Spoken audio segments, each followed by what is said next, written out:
गया है। अनेक छंदा इह मान वेहिम, अर्थात इस संसार में मनुष्यों के विचार भिन्न भिन्न प्रकार के होते हैं। आगमकार कहते हैं कि संसार में इतने सारे मनुष्य हैं तो सबके विचार एक जैसे नहीं होते हैं, भिन्न भिन्न विचार होते हैं। विचारों से पता चलता है व्यक्ति का व्यक्तित्व। अगर विचार अच्छे हैं तो माना जाता है कि इंसान अच्छा, आदमी अच्छा है, और विचार अच्छे नहीं है तो वह अच्छा कैसे हो सकता है। आचार से पहले विचार अच्छा होना जरूरी है। अगर विचार अच्छा होगा तो आचार भी अच्छा होने में मदद मिलेगी।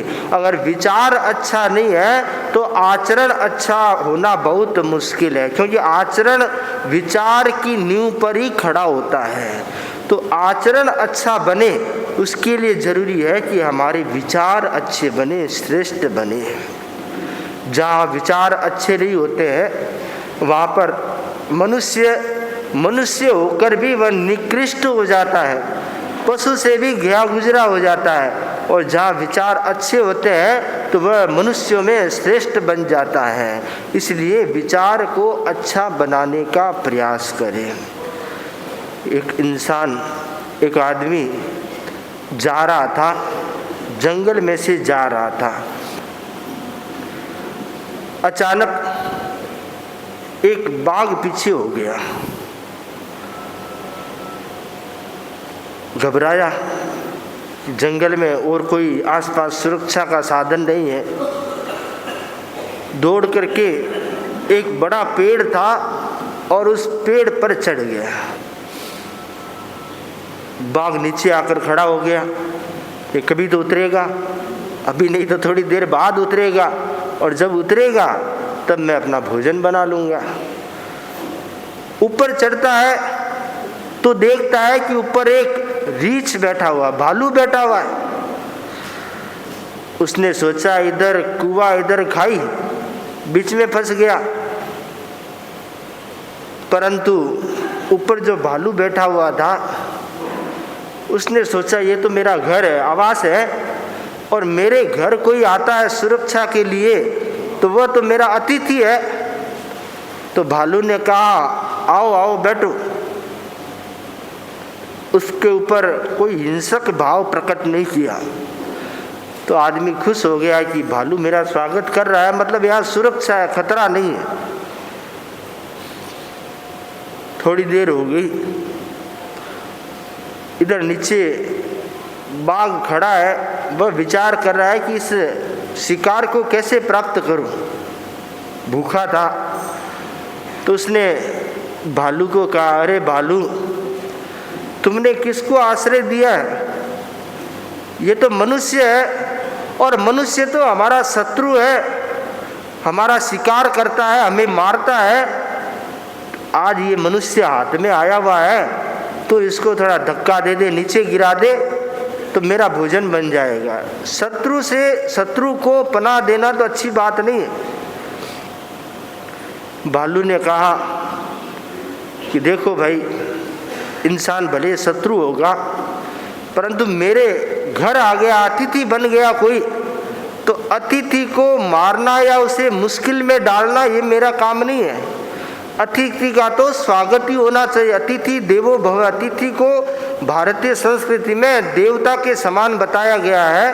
तो अतिथि का तिरस्कार या अतिथि का हनन ये मैं नहीं कर सकता, मैं अतिथि को गिरा नहीं सकता। बाघ की चली नहीं, बाघ खड़ा हो गया। इधर क्या होता है, थोड़ी देर में भालू को नींद आने लगती है। भालू नींद में है और आदमी बैठा, उसको तो नींद आ नहीं रही, उड़ी हुई उसकी नींद। तो बाघ ने आदमी से कहा कि अरे भाई, मुझे तो भूख लगी है, पेट भरना है,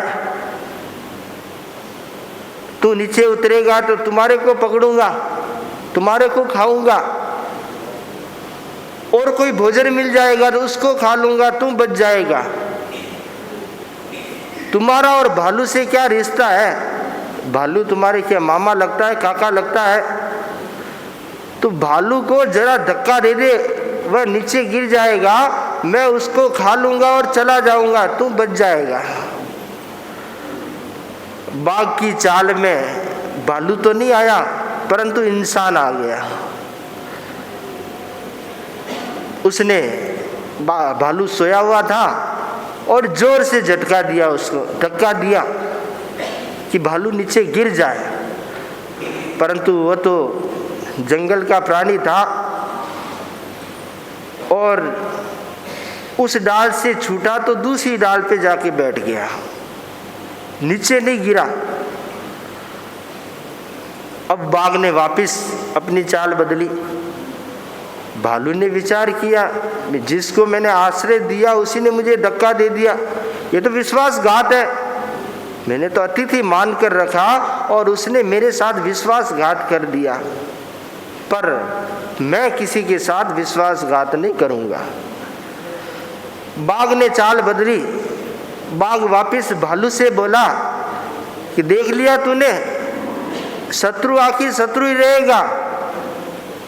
इसको तूने आश्रय दिया, अतिथि माना और उसी ने तुझे धक्का दे दिया। ये इंसान के विचार है, इसका कोई भरोसा नहीं है, इंसान का कोई भरोसा नहीं है। इसलिए अपन तो जंगल में रहने वाले हैं, साथी है, ये बाहर से आया हुआ है, इसको तू गिरा दे तो मैं अपनी भूख को शांत करूं।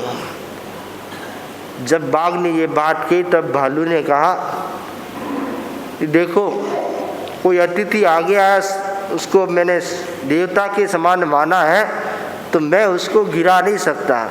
भले सामने वाले ने मेरे साथ विश्वासघात किया है, विश्वासघात करना पाप है, बुरा है, परंतु विश्वासघात करने वाले के साथ वापस मैं विश्वासघात करूं, ये तो दूसरा पाप हो जाएगा।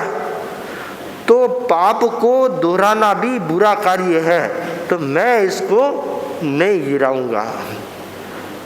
कहते हैं बाघ बेचारा थोड़ी देर इंतजार किया और चला गया।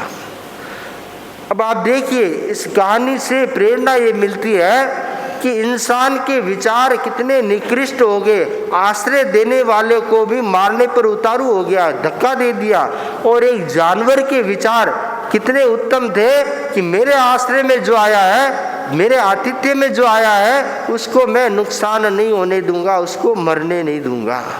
तो आतिथ्य, जो आतिथ्य सत्कार या आतिथ्य की जो विचार भावना है, वह भावना उसके भीतर कितनी उत्कृष्ट भावना थी।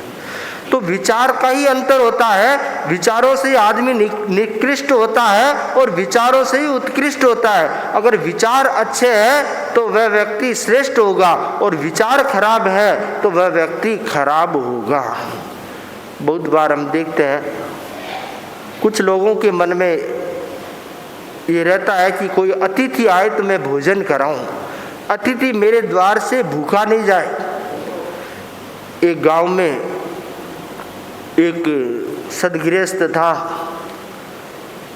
और उसकी भावना रहती थी कि कोई अतिथि आए तो मैं उनको भोजन कराऊं। एक दिन एक अतिथि को लेकर आया घर पर और पत्नी से कहा कि अतिथि आए हैं, इनको बैठाओ, भोजन की तैयारी करो, तब तक मैं थोड़ा सा काम है, काम करके आता हूँ। पत्नी ने देखा ये तो रोज रोज की समस्या है, कभी किसी को उठा लाते हैं, कभी किसी को उठा लाते हैं, मैं दिन भर चिल्ला चाकी में फंसी रहूं क्या?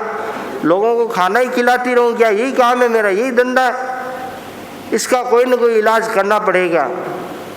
तो उसको खाना बनाना नहीं था, मानसिकता नहीं थी, तो उसने अतिथि के पास जाकर कहा कि देखो भाई, आप हमारे घर अतिथि हो, मेरे पतिदेव आतिथ्य सत्कार में रुचि रखते हैं, भोजन कराते हैं, अतिथि को बुलाते हैं, उनको भोजन कराते हैं, परंतु उनकी एक बुरी आदत और है। कि क्या? कि बुरी आदत ये है कि जब अतिथि भोजन कर लेता है तो उसके बाद वो उसको मुसल से मारते हैं। ये पड़ा है ना मुसल सामने, इस मुसल से मारते हो। अतिथि बेचारे ने सोचा या तो फंस जाऊंगा, भोजन किया जितना करूंगा उससे ज़्यादा बाहर निकाल देगा। तो अतिथि तो वो बहन महिला अंदर गई किचन में और इधर से रफू चक्कर। बस वो तो वही चाहती थी कि अतिथि चला जाए, भोजन कराना नहीं पड़े। इतने में वो पति घूम के आया बाहर से और आंगन में अतिथि को नहीं देखा। तो पत्नी से पूछा भी, अरे अतिथि आया था ना, कहाँ गया? पत्नी बोली, मैं क्या करूं, वो अतिथि मुसल मांग रहा था, मुझे मुसल चाहिए, मुसल पसंद आ गया उसको, तो मुसल मांग रहा था, मुसल लेके जाऊंगा। तो फिर क्या हुआ, दे देती मुसल, कि नहीं मुसल कैसे दे दूं, मुसल दे दूंगी तो मेरा काम कैसे होगा। तो मैंने मना कर दिया, मुसल नहीं दूंगी। इसलिए वह अतिथि रूठ कर चला गया, खाना नहीं खाया। वो बेचारा सीधा था, लिया मुसल हाथ में और उसके पीछे पीछे भागा, अरे ले मुसल ले जा, मुसल ले जा, मुसल ले जा। वो तो और उससे आगे भाग रहा है, मुसल से मारेगा, मुसल से मारेगा। अतिथि 9-2-11 हो गया है। वह बेचारा वापिस आ गया कि अतिथि तो मिला नहीं। तो कुछ लोग ऐसे होते हैं जिनके विचार अच्छे नहीं होते हैं। वो सोचते हैं कि मुझे करना नहीं पड़े, जैसे तैसे काम सलट जाए, मुझे भोजन नहीं कराना पड़े। बहुत बार हम देखते हैं गांव में आतिथ्य, बहुत सारे लोग आतिथ्य करते हैं, साधु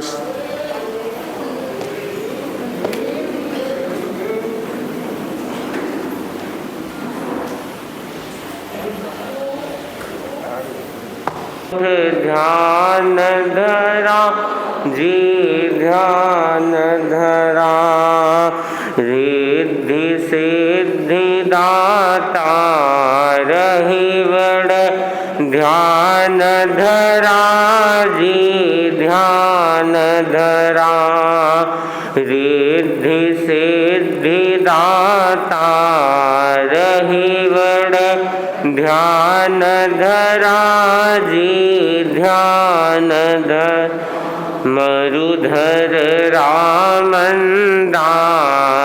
नित उठ ध्यान धरा जी ध्यान धर, मंत्राक्षर सम नाम सुमिरण सुखकारी जी सुखकारी, मंत्राक्षर सम नाम सुमिरण सुखकारी जी सुखकारी, संकट मोचक साम भव भव भयहारी जी भयहारी, संकट मोसिया मंजुल मूरत राम म्हार, मन बसिया जी मन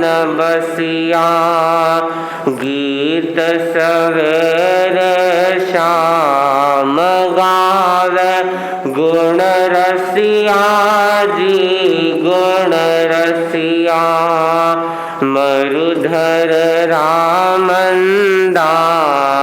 नित उठ ध्यान धरा जी ध्यान धर, जिन शासन सिर मोर अजिना जिनंद कया जी जिनंद कया, उण मूरत री जोड़ मायड़ नहीं जना जी नहीं जना, मरुधर रामंदार नित उठ ध्यान धरा जी ध्यान धर, तेरा पथरा प्राण पलका पधराओ जी पधराओ, भाव क्रिया रे साथ प्रभु जी बस जाओ जी बस जाओ, मरुधर रामंदार नित उठ ध्यान धरा जी ध्यान धरा, रिद्धि सिद्धि दाता रहिवड़ ध्यान धरा जी ध्यान धरा, मरुधर रामंदार नित उठ ध्यान धरा जी ध्यान धरा। ओम। अहिंसा के अवतार भगवान महावीर स्वामी के श्री चरणों में कोटि से वंदन। युग प्रधान आचार्य श्री महासमुद्र के श्री चरणों में कोटि से वंदन। मुनिवृंद, उपस्थित धर्म प्रेमी भाई और बहनों, दैनिक प्रवचन के अंतर्गत कल जो विषय छूट गया था, लोक का सागर संतोष का सेतु, प्रभु महावीर की वाणी है, कोहो पींग पणासेई माणो विने नासनो, माया मित्तानि नासेई लोहो सब विनाशनो। प्रभु महावीर ने कहा, क्रोध से प्रीति का नाश होता है, प्रेम का नाश होता है, अहंकार से विनय का नाश होता है, माया से मित्रता का नाश होता है और लोभ से सब गुणों का नाश होता है। बड़े रहस्य की बात है कि क्रोध, मान, माया तीनों के साथ तो एक एक दोष है और लोभ सारे दोषों और बुराइयों का पुंज है। वह सारे अवगुणों को एक साथ ले बैठता है। जिसमें लोभ समा गया उसमें कोई अच्छाई या गुण बचेगा ही नहीं। इसमें कोई अतिरंजना या अतिशयोक्ति नहीं है। इसलिए कहा गया है, लोभ बुराइयों की जड़ है, दुखों का घर है, लोभ पापों का मूल है, सब गुणों का नाश करने वाला है। ये भाव पर भाव दोनों में भय पैदा करने वाला है, चिंता पैदा करने वाला है। लोभ से वैर बढ़ता है और वैर से जन्म मरण बढ़ता है। लोभ से मति भी फिर जाती है और शुद्धि भी नहीं होती है और पग पग पर वह हानि को प्राप्त होता है, दुख को प्राप्त होता है। लोभ का अर्थ है धन आदि की तीव्र इच्छा को लोभ कहा गया है। धन आदि की तीव्र इच्छा को लोभ कहा गया है। संबर पदार्थ में लोभ के 4 प्रकार बताए हैं। जीवन का लोभ, आरोग्य का लोभ, इंद्रियों का लोभ, उपभोग का लोभ। पहला है जीवन का लोभ। जीवन के प्रति कितनी आसक्ति है, जीवन के प्रति कितना लोभ है। आदमी के प्राण निकल रहे हैं फिर भी क्या कहता है, मेरे को 100 वर्ष जीना है। उसमें ये भावना नहीं आती है कि मैं संसारा कर लूँ, तपस्या कर लूँ, त्याग कर लूँ। उसमें वही भावना है, अभी मुझे जीना है, मरना नहीं है। ये जीवन का लोभ, एक व्यक्ति के नहीं, न जाने कितने व्यक्तियों के ये जीवन का लोभ होगा। आज बड़े बड़े आदमी हैं, छोटे आदमी, सभी यही चाहते हैं, मुझे मरना नहीं है, जीना है। उसके लिए लाखों रुपया खर्च करना पड़े तो भी मैं तैयार हूँ। तो जीवन के प्रति जो आसक्ति है वो आसक्ति खतरनाक होती है। तो ये जीवन का लोभ हो गया। दूसरा है आरोग्य का लोभ, मेरा शरीर स्वस्थ रहे, उसके लिए न जाने कितने प्रकार का रसायन लेता है, कभी च्यवनप्राश लेता है, कभी अवले लेता है, कभी मकरध्वज लेता है, कभी और धातुएं लेता है। मेरा शरीर हृष्ट पुष्ट होना चाहिए और शरीर में कोई भी प्रकार का रोग नहीं आना चाहिए। ये बात तो सही है, रोग नहीं आना चाहिए, लेकिन उस आरोग्य के प्रति आसक्ति, मैं ये खाऊं वो खाऊं, मैं लंबे समय तक आरोग्यवान रहूं, तो आरोग्य के प्रति भी लोभ होता है। आरोग्यवान अच्छा है, शरीर स्वस्थ अच्छा है, लेकिन उसके लिए नाना प्रकार की चीज़ों का सेवन करना, वो लोभ के वशीभूत होकर, तो ये आरोग्य का लोभ हो गया। तीसरा है इंद्रियों का लोभ। इंद्रियां निर्वध्य है, क्षोषम भाव है, देखना बुरा नहीं है, सुनना बुरा नहीं है। अब लोभ क्या है, बुरा क्या है? बुरा है राग देश का भाव। और लोभ क्या है? मैं ये देखूं, ये देखूं, ये देखूं। कुछ लोग ऐसे होते हैं दिन भर देखने का ही काम, आज वहाँ घूमने के लिए जाना, वहाँ घूमने के लिए जाना, मुझे ये देखना है। कुछ लोगों के सुनने में आसक्ति होती है और ज़्यादा से ज़्यादा सुनने का लोभ, देखने का लोभ, खाने का लोभ, पीने का लोभ, तो ये सब इंद्रियों का लोभ हो गया। तो इंद्रियों का लोभ भी खतरनाक होता है। चौथा है उपभोग, पदार्थ का ज़्यादा से ज़्यादा उपभोग करूं तो वो भी लोभ है। ये लोभ 4 प्रकार का बताया है। और जो व्यक्ति लोभी होता है, लालची होता है, वो व्यक्ति कभी भी आत्मा की अनुभूति नहीं कर सकता है, आत्मा का साक्षात्कार नहीं कर सकता है, वीतरागता की साधना नहीं कर सकता। क्यों? ये लोभ बीच में आ गया। ये लोभ बड़ा खतरनाक है। ज्ञानी जन बार बार कहते हैं कि ये लोभ अनर्थ की खान है।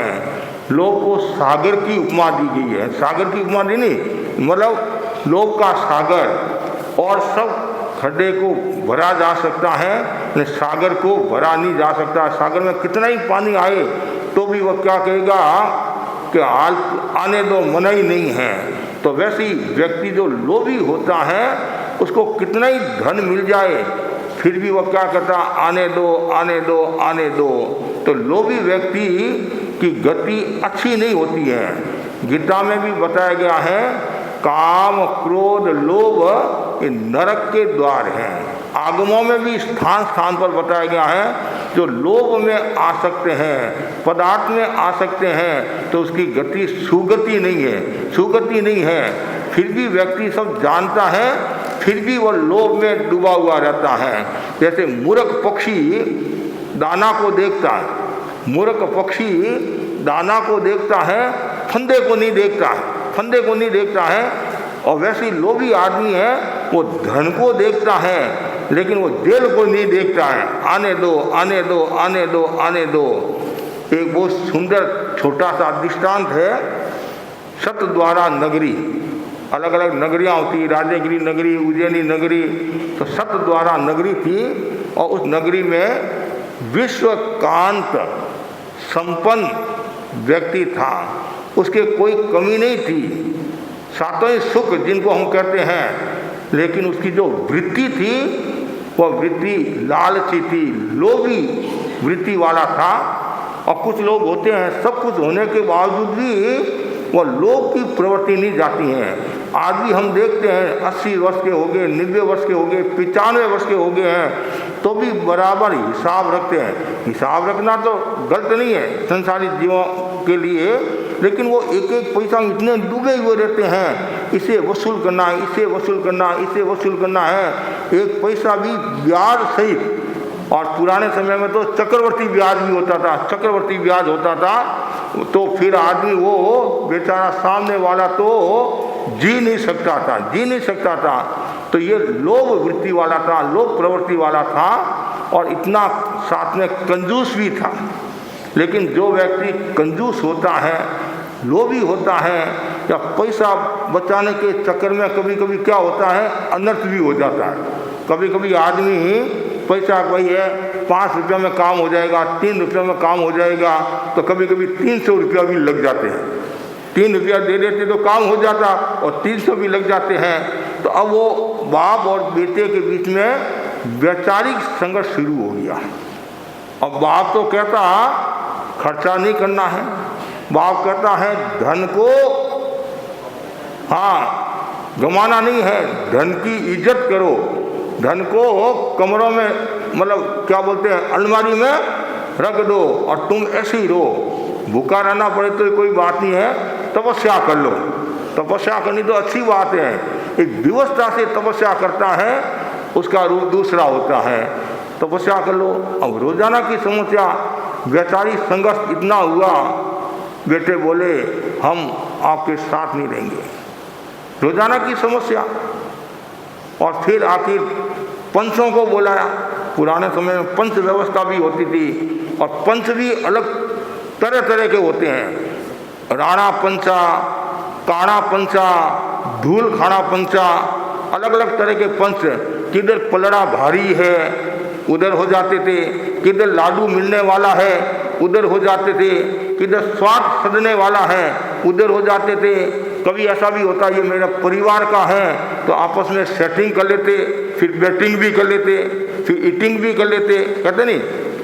अब कुछ पंच ऐसे होते हैं जो न्यायविद होते हैं, कोई भाई भतीजावाद नहीं, जो यथार्थ है वह यथार्थ है। पंचों को बुलाया, आखिर निर्णय किया गया 4 बेटे और 1 बाप, 5 विभाग किए गए। अब बाप ने सोचा 4 तो गए, मेरे पास तो थोड़ा ही है, और इतना वो आर्त ध्यान, इतना आर्त ध्यान और आर्त ध्यान आसक्ति के कारण वो मृत्यु को प्राप्त हुआ। और मृत्यु को प्राप्त होने के बाद में क्या बनता है, सांप बना। कभी कभी कहते नहीं बोला मेरे घर में सांप घूम रहा है, लगता है मेरे पिताजी सांप योनि में पैदा हुए। क्यों? पिताजी धन में इतने आसक्ति, बार बार धन को देखते रहते थे। कोई बेटा 1 रुपया लेकर तो नहीं गया है, ये लेकर तो नहीं गया है। कभी कभी तो ऐसी समस्या आ जाती जिनकी हम आशा भी नहीं कर सकते हैं कि ऐसा भी होता है। आदमी धन के लिए कुछ भी करने के लिए तैयार हो जाता है। तो वो वैचारिक संघर्ष और फिर 5 विभाग और फिर वो 8 ध्यान में मरकर क्या बनता है, सांप बनता है। और सांप भी तरह तरह के होते हैं। ऐसा कहा जाता है कुछ सांपों में ही जहर होता है, बाकी के बिना जहर वाले सांप होते हैं, ऐसा कहा जाता है। ये जो सांप बना वो जहरीला था और अब उसको जाति स्मृति ज्ञान हुआ, गुस्सा आया। उसने क्या किया, 4 ही बेटों को नष्ट दिया, खत्म कर दिया। और सारा का सारा धन का अधिकारी कौन हुआ, राजा। पुरानी एक परंपरा है कि भाई घर का कोई मालिक नहीं है, पीछे कोई संभालने वाला नहीं, वो सारा धन राज्य के खजाना में जाएगा। अब वो कर्मचारी आया धन लेने के लिए और ये तो गुस्सा में तो था ही, और आया कर्मचारी को भी खत्म कर दिया, सांप ने डस लिया। और वो चारों ही बेटे मरकर परमा धार्मिक देवता बनते हैं। और ये भी पहले तो सांप बना, फिर आयुष्य पूरा हुआ, क्रोधी था, अर्धध्यानी था, वैर भावना रखने वाला था, मरकर तीसरी नारकी में गया। कहाँ गया? तीसरी नारकी में गया। अब ये तीसरी नारकी में गया और उधर वो परमाधामिक देवता बने। और परमाधामिक जो देवता होते हैं वो पहली, दूसरी, तीसरी नारकी के जीवों को तकलीफ देते हैं, पीड़ा देते हैं। नारकी में 3 प्रकार की वेदना बताई नहीं, उसमें एक वेदना ये है परमाधार्मिक। नाम तो कितना है, परमाधार्मिक। पहले तो जो नहीं समझते भाई परम उत्कृष्ट धार्मिक मतलब, और वो ऐसा काम करते हैं, लेकिन उनको ये पता नहीं परमाधार्मिक का मतलब परम अधार्मिक। उत्कृष्ट अधार्मिक है, पाप करने वाले हैं, तो वो जैसे ये तीसरी नारकी में पैदा हुआ और उन्होंने अपने ज्ञान से जाना ये पापी आ गया है, पापी आ गया है। अब पापी को तकलीफ देने लगे, पीड़ा देने लगे। पहले उसने पीड़ा दी, उसने कष्ट दिया, अब ये उसने उसको कष्ट देना शुरू कर दिया। तो ज्ञानी जन कहते हैं ये जो अर्थ है ये अनर्थ का कारण है। जब तक अर्थ नहीं होता है बहुत शांति, बहुत शांति। एक जगह हमने चातुर्मास किया और पूछा कि यहाँ 2 वर्ष के लिए अध्यक्ष क्यों नहीं बनते हैं, और किसी ने कहा महाराज यहाँ अध्यक्ष बनने वाली ज़्यादा है, और किसी ने कहा खजाना ही नहीं है तो अध्यक्ष बनकर करेगा क्या। सभा संस्था में खजाना होता है तब तो अध्यक्ष बनने में आनंद आता है, खर्चा भी करते आदि भी करते हैं। और दूसरी जगह हम गए, एक जगह और चातुर्मास किया और वहाँ अध्यक्ष बनने के लिए लालायित रहते हैं। क्यों? वहाँ खजाना था, खजाना था तो भाई कार्यक्रम कर सकते हैं, आदि कर सकते हैं। तो सारा खेल धन का भी तो है, लेकिन साथ में ये भी कहा गया है अर्थ अनर्थ है। तो ज़्यादा मेरी अवधारणा है, ज़्यादा सभा संस्थाओं में भी ज़्यादा पैसा नहीं होना चाहिए। ज़्यादा पैसा होने से भी एक लड़ाई का कारण, एक कलह का कारण हो सकता है। आवश्यकता है वो तो ज़रूरी है, और चातुर्मास होते हैं तो आवश्यकता ही रहती है। और समाज भी दिल खोलकर देता है, दिल खोलकर देता है समाज। ये एक सामाजिक दृष्टि से विशेषता है कि भाई चातुर्मास है तो दिल खोलकर देते, दिल खोलकर देते हैं। लेकिन जैसे ही चातुर्मास पूरा हुआ और सब काम व्यवस्थित हो जाए तब तो कोई समस्या नहीं आती है। व्यवस्थित नहीं होता है, बराबर हिसाब नहीं होता है, तो फिर लोगों के मन में दूसरा भाव भी आ जाता है। इसलिए ज्ञानी जन कहते हैं भाई अर्थ अनर्थ का कारण है। जितने भी जो युद्ध हुए हैं, युद्ध हुए और वर्तमान में भी जो युद्ध हो रहे हैं वो सब अर्थ के कारण, सत्ता के कारण, लोभ के कारण हो रहे हैं कि यहाँ मेरा वर्चस्व रहे, यहाँ मेरा वर्चस्व रहे। तो आज वर्तमान में भी हम देख रहे हैं कितने युद्ध हो रहे हैं, कितनी समस्याएं आ रही हैं। ये तो बाहर के युद्ध हैं और भीतर में भी युद्ध चलता रहता है, भीतर में भी युद्ध चलता रहता है। और ये लोभ की जो संज्ञा है, हमारे यहाँ 10 प्रकार की जो संज्ञा बताई नहीं, उनमें एक लोभ की भी संज्ञा है। ये संज्ञा बड़ी खतरनाक होती है। और ऐसे भी अनंतानुबंधी मतलब अप्रत्याकांत, प्रत्याकांत, संज्वलन, ये 4 प्रकार के लोभ ही है नहीं, लोभ है। तो सब अनंतानुबंधी जो लोभ है वो बड़ा ही खतरनाक होता है, आत्मा का, सत्य का दर्शन करने नहीं देता है। तो इसलिए लोभ पर विजय प्राप्त करना जरूरी है। और हमारे जैन आगमों के अनुसार तो लोभ लास्ट में मतलब 10वें गुणस्थान तक, सूक्ष्म संप्राय मतलब 16 प्रकृतियां हैं, उनमें जो संज्वलन लोभ है वो 10वें गुणस्थान तक है। जब तक वो रहेगा तब तक वीतरागता की साधना, मतलब वीतराग नहीं बन पाएगा। इसलिए ज्ञानी जन कहते हैं कि लोभ पर विजय प्राप्त करो। क्रोध, मान, माया इतने खतरनाक नहीं है और जितना खतरनाक लोभ है। और क्रोध उत्पन्न होता है लोभ के कारण, अहंकार उत्पन्न होता है लोभ के कारण, माया उत्पन्न होती है लोभ के कारण, एक दूसरे के पूरक है। और ये क्रोध, मान, माया मतलब ये तो परिधि है और केंद्र बिंदु कौन है? वो लोभ है, वो लोभ है। लोभे लागो बाणियों ने चाटे लागी गाय, कहते नहीं। लोभ ऐसा है, आधी रात को भी यदि 1 लाख की कमाई है और कितनी बरसात बरस रही हो, बिजली कड़क रही हो, बिजली पड़ रही हो, फिर भी वह ममन सेठ की तरह तैयार रहता है, सागर सेठ की तरह तैयार रहता है। और कभी कभी लोभ में इतना आसक्त हो जाता है तो मूल को भी गंवा देता है, और जो उसको लाभ हुआ वो और लोभ में पड़ता है तो वो लाभ भी गया और सड़क पर भी आ जाता है। ज्ञानी जन कहते हैं जहाँ लाभ हो तहाँ लोभ हो। जहाँ लाभ होता है वहाँ लोभ बढ़ता है, और मिलेगा, और मिलेगा। एक छोटी सी बात है, जंगल में एक बंदर और बांदरी रहते थे, बंदर और बांदरी रहते थे, दोनों आराम से रह रहे थे। आराम से इसलिए रहते थे, उनके विशेष आवश्यकता नहीं थी। जैसे योगिक लोगों के बारे में बताया जाता नहीं, वो उनके अल्प इच्छा, अल्प भोग, सब अल्प, वो इतने शांत, तृष्णा रहित, एकदम तो तृष्णा रहित नहीं, क्यों एकदम तृष्णा रहित हो तो फिर वीतराग हो जाएगा, इसलिए उनके लिए क्या शब्द आता है, अल्प, अल्प, अल्प इच्छा। तो उसके कारण वो मरकर देवलोक में जाते हैं। वो त्यागी नहीं है, युगलिया त्यागी नहीं होते हैं, त्यागी नहीं होते, लेकिन वो अल्पता के कारण उनके कषाय इतने अल्प होते हैं, वासना इतनी अल्प होती है, आसक्ति नहीं के बराबर होती हैं, इसलिए वो मरकर देवलोक में जाते हैं, देवलोक में जाते हैं। तो बंदर वो बांदरी जंगल में आराम से रहते थे, और हमारे श्रावक भी पुराने समय में बहुत आराम से रहते थे, आराम से रहते थे।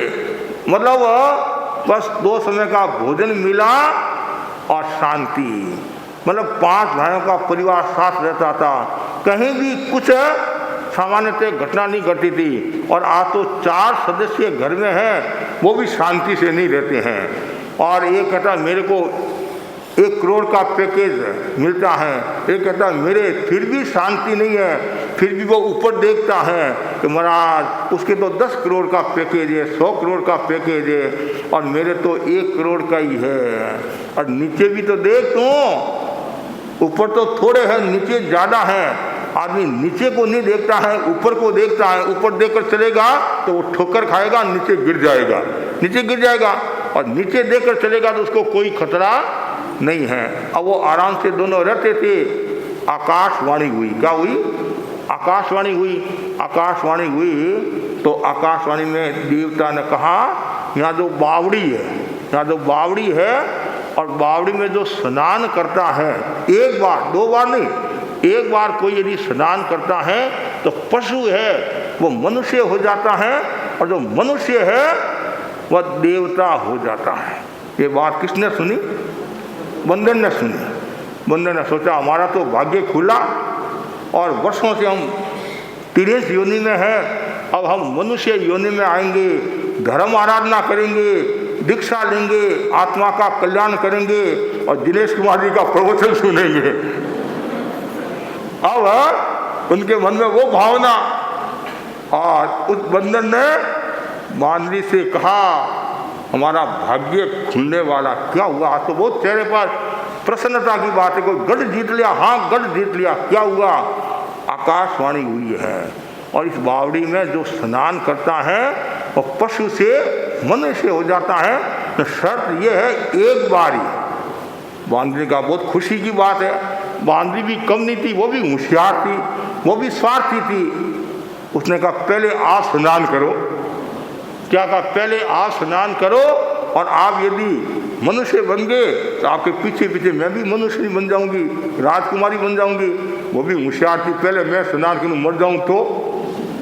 सबको ये जीवन का लोभ तो रहता नहीं, जीवन का लोभ, मरना कोई नहीं चाहते हैं, अंत तक जीने की इच्छा करते हैं। बंदर को तो जोश भी था और विश्वास भी था, उसने छलांग लगाई, स्नान की, बाहर आ गया, क्या बन गया, राजकुमार बन गया, एकदम गोरा राजकुमार बन गया।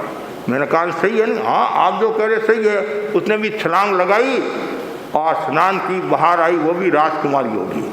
यहाँ तक तो ठीक, आकाशवाणी सही निकली।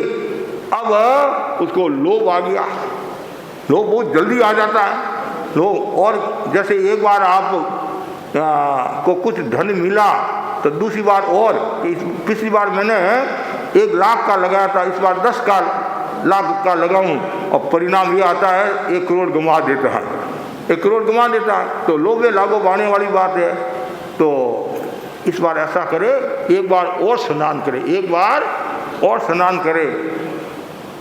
तो राजकुमारी बोली, अब राजकुमारी होगी, आपने तो कहा था नहीं 1 बार से ज़्यादा स्नान नहीं करना है, और 1 बार से ज़्यादा स्नान करेंगे तो वापिस मूल हो जाएंगे, वापिस 23 योनि में आ जाएंगे। आपने तो कहा आकाशवाणी हुई, वह जोश में था, वह बोला होश में नहीं था, जोश में था, लोभ में आ गया। अरे देवता की वाणी सही थोड़ी होती, देवता भी तो झूठ बोलते हैं, देवता ही तो झूठ बोलते हैं, देवता भी तो झूठ बोलते हैं। हम देवता की आराधना नहीं करते हैं। उसने जो जैसा कहा कि देवता भी झूठ बोलते हैं। ठीक है, आप जैसा फरमा रहे हो सही होगा, तो ठीक है, पहले आप स्नान कर लो। आप यदि देवता बन गए तो आपके पीछे पीछे मैं भी स्नान करके देवी बन जाऊंगी। अब जोश तो था लेकिन होश नहीं था, उसने आगे पीछे का सोचा नहीं, छलांग लगाई, स्नान की, बाहर आया, क्या था? बंदर बन गया। क्या बन गया? वापिस बंदर बन गया। अब वो रोने लगा। उसने कहा तुम भी स्नान कर। वो बोली न आज करने वाली हूँ न कल करने वाली हूँ। अब तुम्हारे कर्मों को रो, तुमने ऐसे कर्म किए ही क्यों? तुमने देवता की वाणी को असत्य साबित करने की कोशिश की।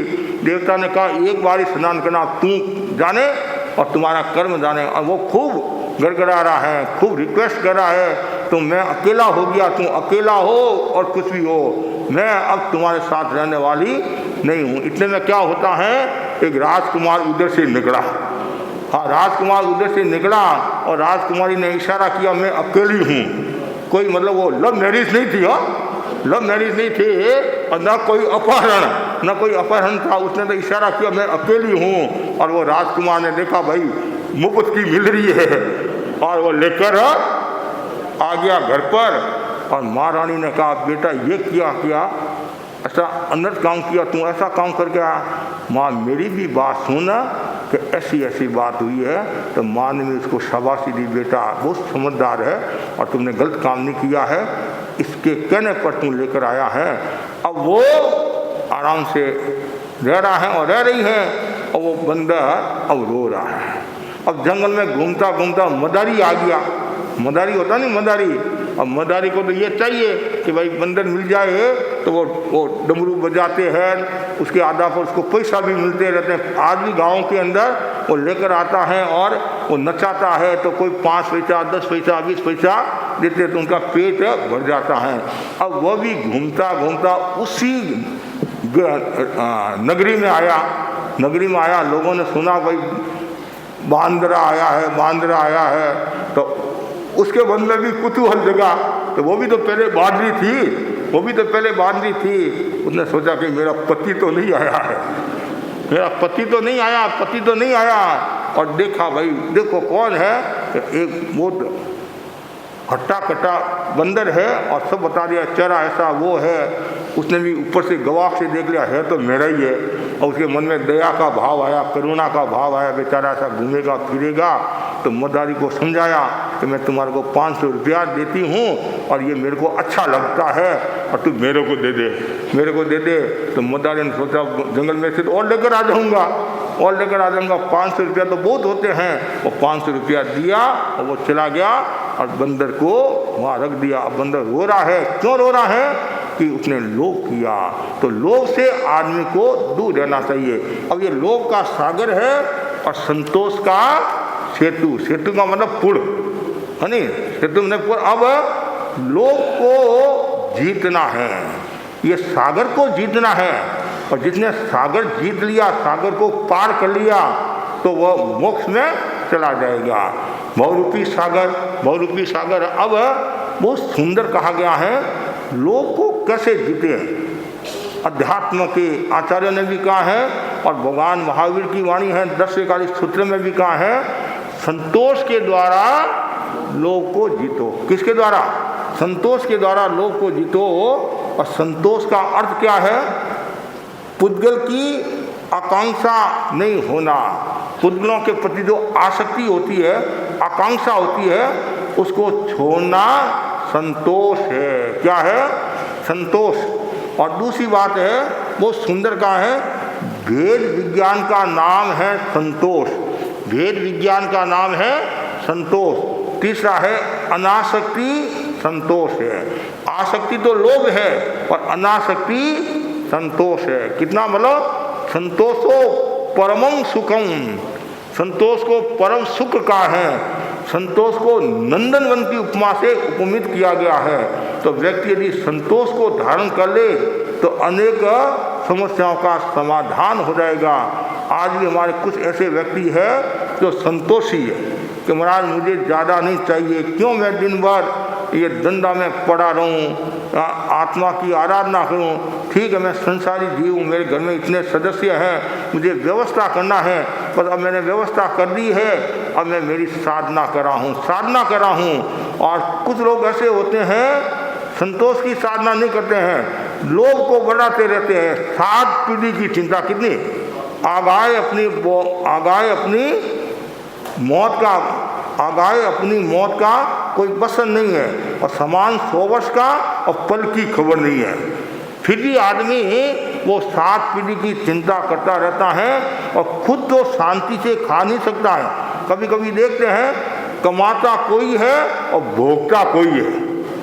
कभी कभी ऐसा भी सुनने में आता है, महाराज हवेली बनाई किसी ने और ये जो कर्मचारी है वो मौज मस्ती से रह रहे हैं। अब देश में हवेली बनाते हैं, मकान बनाते हैं, तो 12 महीना में 4 दिन के लिए जाते होंगे, और यहाँ आप कमरे में रहते हैं, या किराए पर रहते हैं, और वहाँ बंगला बना हुआ है, फिर भी आप तो 4 दिन के लिए जाते हैं, वो 12 महीना कर्मचारी जो है आराम की जिंदगी जी रहा है। तो बनाता कोई है, भोगता कोई है, और रसोई कोई बनाता है और खाता कोई है। कभी ऐसा भी हो जाता है। तो ये जो भाव है, तो उस पर थोड़ा सा चिंतन करना है कि मुझे लोभ की साधना नहीं, लोभ का भाव नहीं रखना है, संतोष की साधना करना है। और जो व्यक्ति संतोष की साधना करता है वो व्यक्ति आगे बढ़ता है। और संतोष की साधना के 3 सूत्र बताए गए हैं। संतोष को हम कैसे ध्यान करें, संतोष हमारे पास कैसे आए, हमारे पास ही है संतोष, गया कहीं नहीं है, लेकिन बीच में आवरण आ गया लोभ का, आसक्ति का। तो उसके लिए बताया गया है मति, ज्ञान, भक्ति, ज्ञान और संयम। भक्ति, ज्ञान, संयम के द्वारा हम संतोष को आत्मसात कर सकते हैं। जो निरंतर भक्ति करता रहता है, देव गुरु धर्म के प्रति भक्ति रखता है और भगवान के प्रति भक्ति रखता है, धर्म आराधना करता रहता है, वह संतोष को प्राप्त होता है।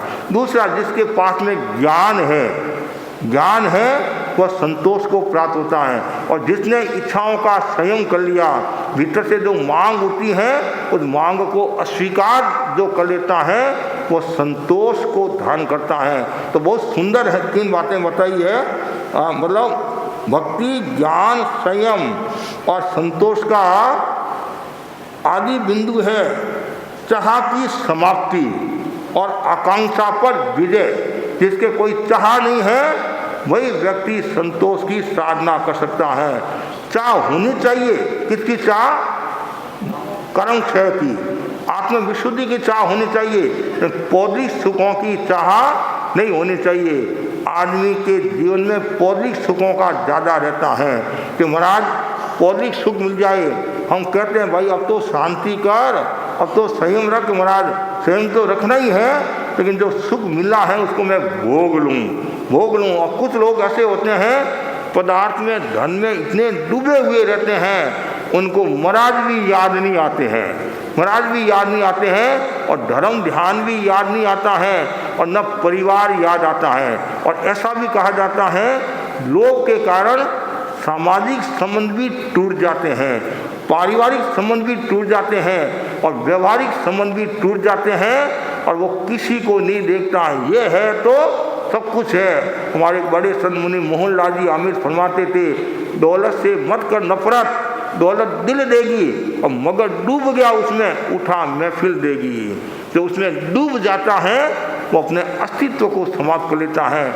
इसलिए व्यक्ति हमेशा संतोष की साधना करे, और जो व्यक्ति संतोष की साधना करता है वो व्यक्ति परम आनंद को प्राप्त होता है।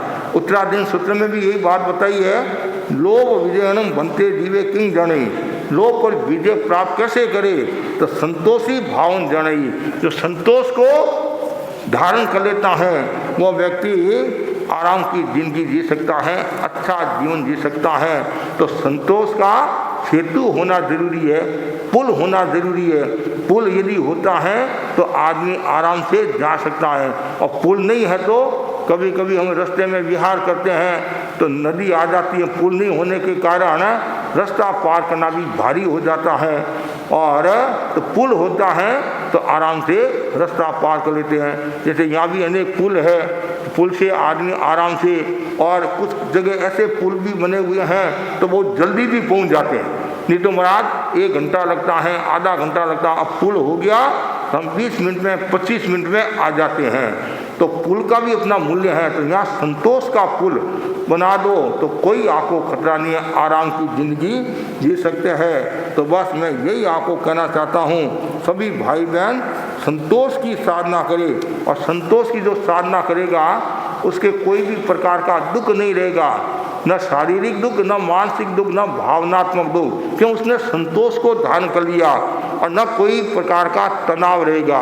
हमारे जैन आगमों में तो इतना कहा है, संतोषी के पाप कर्म का बंधन नहीं होता है। यहाँ वो परम की बात आ गई है, तो पूर्ण संतोषी जिसमें न कोई राग न कोई द्वेष, राग द्वेष नहीं है तो कर्मों का बंधन नहीं होगा, मतलब अशुभ कर्मों का बंधन। ऐसे तो 11, 12, 13 अनुष्ठान में इरियापतिक बंध होता है ना, इरियापतिक बंध होता है, लेकिन संतोषी के कर्मों का बंधन नहीं होता। क्यों नहीं होता है? जैसे सम्यक्ति के भी कर्मों का बंधन नहीं होता है, संतोषी के भी कर्मों का बंधन नहीं होता है। यहाँ वो समझना है जिसके राग देश नहीं है, जो राग देश से मुक्त हो गया है उसके कर्म का बंधन नहीं होता है। तो हमारा वही लक्ष्य है कि हम भी मतलब कर्मों से छुटकारा पाए और जन्म मरण की परंपरा से मुक्त होए, और लोक पर विजय प्राप्त करना कठिन तो होता है लेकिन आवश्यक है। लोक पर यदि हमने विजय प्राप्त कर ली तो हमारी साधना अच्छी होती रहेगी, क्यों लोभ है विकार है, अनेक प्रकार की बीमारियों को जन्म देने वाला होता है, और जो संतोष है वो निर्विकारता की स्थिति में ले जाने वाला होता है, एकाग्रता की स्थिति में ले जाने वाला होता है, और परम तत्व की ओर ले जाने वाला होता है। तो मैं सभी भाई बहनों के प्रति यही मंगल कामना करता हूँ, ज़्यादा से ज़्यादा संतोष की साधना करें। लेकिन एक बात ध्यान रखना है, स्वाध्याय में, भजन में, दान में संतोष कभी नहीं करना चाहिए। स्वाध्याय में, भजन में, दान में कभी संतोष नहीं करना चाहिए, लेकिन जो संसारी प्रवृत्ति कर्म बंधन कराने वाली है उनमें संतोष करना चाहिए। इसी आशा के साथ ओम आनंद। पचकान